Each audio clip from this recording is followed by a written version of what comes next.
তো hello guys, welcome to my back to my channel. আমি জুনাইদ, আপনার স্বাগত ক্রিয়েটিভ জুনাইদে। তো আজকের ভিডিওতে আমি আপনাদের দেখাবো কিভাবে এই ধরনের এআই ভিডিও তৈরি করতে পারবেন,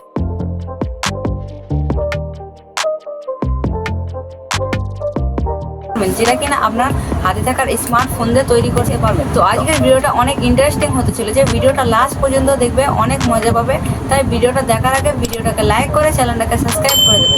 চলো বেশি না কথা বলে আজকের ভিডিওটা স্টার্ট করা যাক। তো সবার প্রথম আপনাদের চলে আসতে হবে গুগল অ্যাপ্লিকেশনে এবং হ্যালো এআই বলে লিখবেন এবং প্রথম যে ওয়েবসাইটটি আছে সেটাতে ক্লিক অ্যান্ড এইখানে আপনার গুগল অ্যাকাউন্টে এখানে সাইন আপ করে নেবেন। সাইন আপ করার সঙ্গে সঙ্গে আপনারা 200 করে টোকেন পেয়ে যাবেন। অ্যান্ড আপনাদের ফটো অ্যাড করার জন্য সিম্পলি এই আইকনটিতে ক্লিক করতে হবে।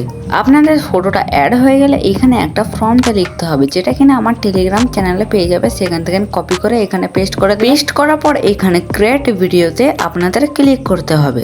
একটা ভিডিও তৈরি করতে মিনিমাম 25টা করে কয়েন লাগবে। অ্যান্ড আপনাদের সব কয়েন শেষ হয়ে গেলে আপনারা অন্য অ্যাকাউন্ট থেকে নিয়ে সাইন আপ করলে আপনারা আবার 200 করে কয়েন পাবেন। অ্যান্ড 25টা কয়েনের উপরে ক্লিক করে আপনার ভিডিওটা তৈরি হতে এই ভিডিওটা আপনারা দেখতে পাবেন যেখান থেকে তৈরি হচ্ছে সেটা কি হচ্ছে কি হচ্ছে না সেটা দেখার জন্য ক্রিয়েট হিস্টোরিতে ক্লিক করবেন। দেখতে পাবেন আপনার ভিডিওটা এইখানে হচ্ছে। এত সুন্দর ভিডিও করতে বন্ধুগণ এটাও তো তোমরা সময় দিতেই। অ্যান্ড বন্ধুগণ যতক্ষণে ভিডিওটা ডাউনলোড হচ্ছে তোমাদের একটা কথা বলি, তো বন্ধুগণ এতদিন ধরে ভিডিও আপলোড করেনি, তাই আমার চ্যানেলের রিচ একেবারে ডাউন হয়ে গেছে এবং তার জন্য তোমরা একটু আমাকে সাপোর্ট করো বন্ধুগণ, যাতে ভিডিও করতে আরো আগ্রহ বাড়ে এবং রোজের ভিডিও তৈরি করার জন্য মন লাগে। আর রোজের ভিডিও আপলোড করলে তোমরাও নতুন নতুন জিনিস শিখতে পারবে। তাই বন্ধুগণ তোমরা সাপোর্ট করো। এন্ড আমাদের ভিডিওটা ডাউনলোড হয়ে গেলে দেখতেই পাচ্ছ ভিডিওটা এত অসাধারণ হয়েছে, যেটা কিনা শুধুমাত্র 5 মিনিটের মধ্যে তৈরি হয়েছে। তো বন্ধুগণ আজকের ভিডিওটা তোমাদের যদি 1 সেকেন্ডও ভালো লেগে থাকে তাহলে বন্ধুগণ প্লিজ ভিডিওটাকে লাইক করে চ্যানেলটাকে সাবস্ক্রাইব করে দেবেন। দেখা হচ্ছে পরবর্তী ভিডিওতে, ততক্ষণে ভালো থাকুন, সুস্থ থাকুন।